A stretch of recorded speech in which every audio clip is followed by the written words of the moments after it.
Pasikip ng pasikip mga kababayan yung mundo ni Atty. Harry Roque.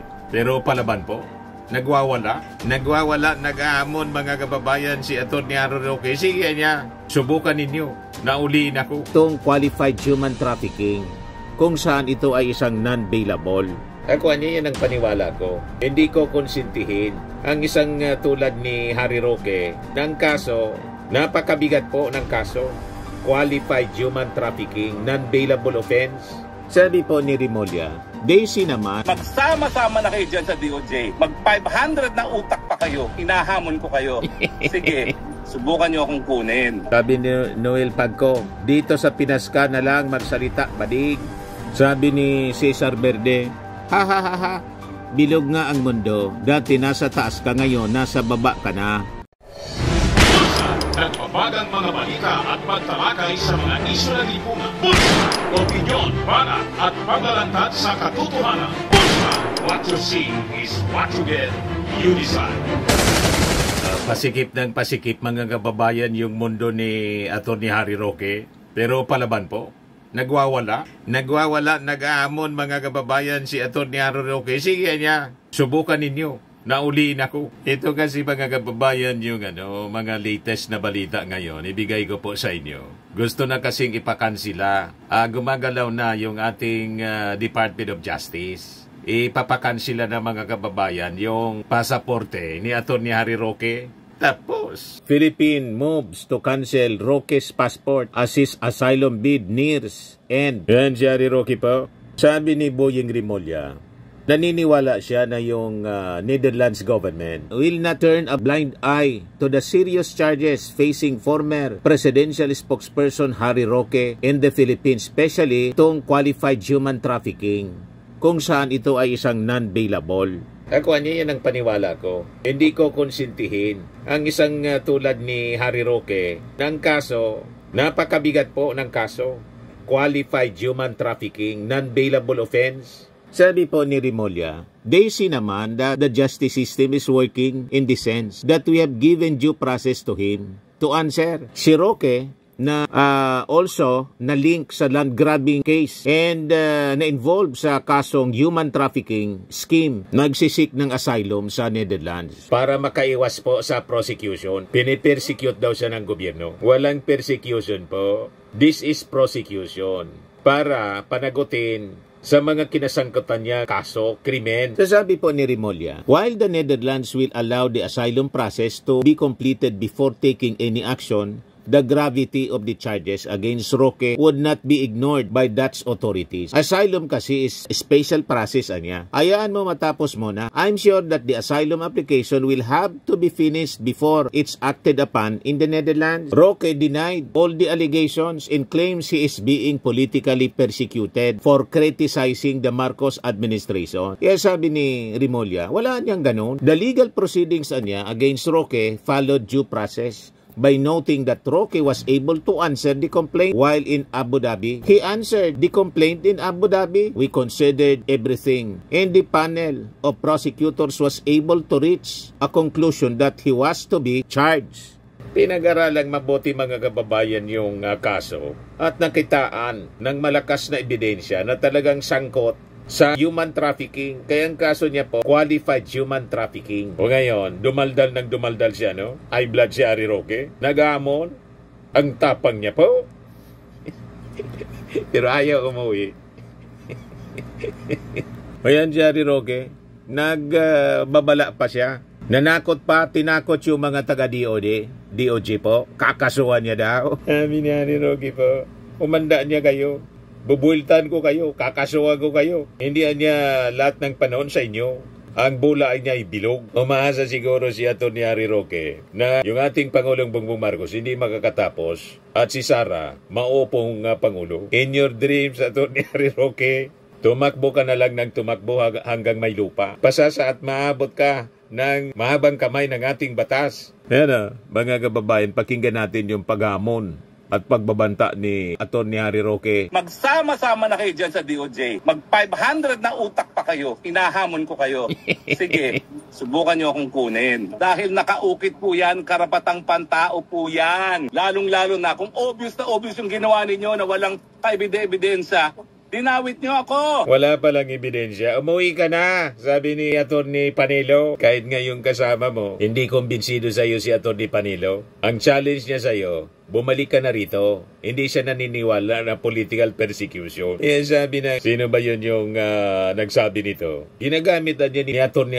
Roque, yung dating Pangulong Digong, na dahil sa kanya closeness sa dating Pangulong Digong at dahil sa kanya kritisismo sa ating Pangulo, kaya siya inahabol ng gobyerno. Political persecution. Inahabol ka ng gobyerno kasi sangkot ka dito sa sinasabing qualified human trafficking. Ngayon, kung paniwala mo, hindi ka sangkot, bakit hindi mo harapin? Nangangayayat na po si Atty. Harry Roque. Akong akala nyo wala kayong pananagutan, ha?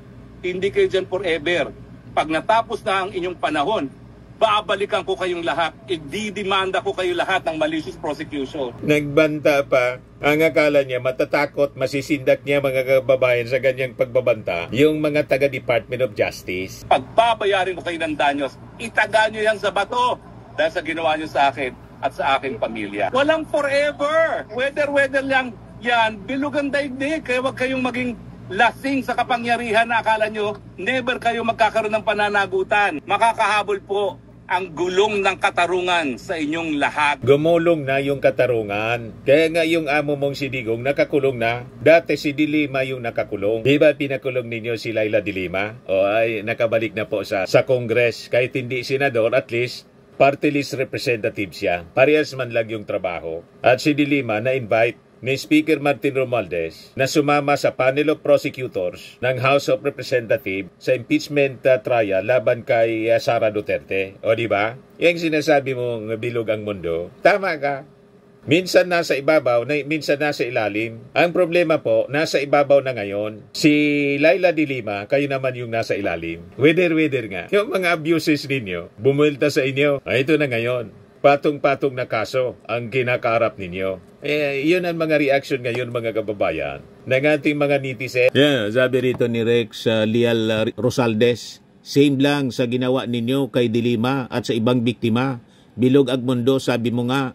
Pero kung wala kayong kasalanan, bakit ka nagtatago dyan? Uwi na, umpisan mo na ang kit-kit, rihas mo. Mas maaga, mas maganda. Kit-kit, magkikit-kit ng rihas. Mas matapang pa sa inyo si Laila Dilima. Si Laila Dilima talagang hinarap, nagpakulong. O diba? Nakalabas lang ngayon. O kumandidato, panalo. Ganon lang yan. Sabi ni Victor Dulay, bakit takot ka kung wala kang kasalanan?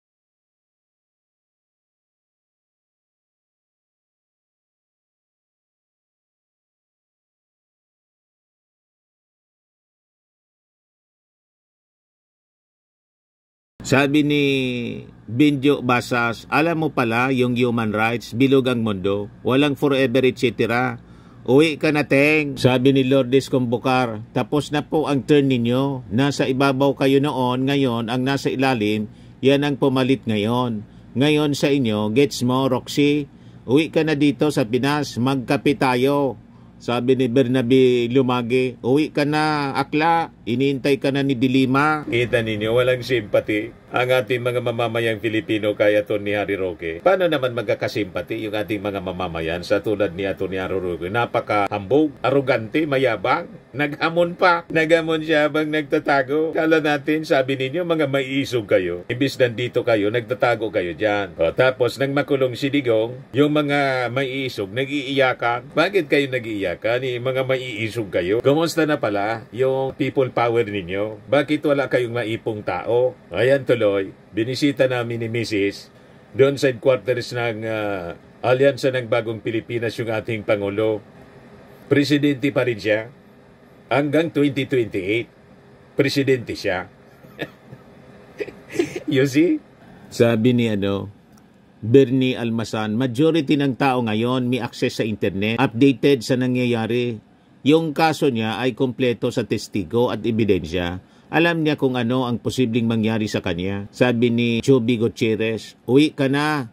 Cho Paeng. Sabi ni Mark Ginto, sumuko ka na kasi ba't takot kang umuwi? Sabi ni Philbert Jack Marasigan, the flight of an accused in the absence of a credible explanation would be a circumstance from which an interference of guilt may be established, for a truly innocent person would normally grasp the first opportunity available to defend himself and to assert his innocence. Sabi ni Benedicto Barnachia, sayang lang ang laway mo, Roque.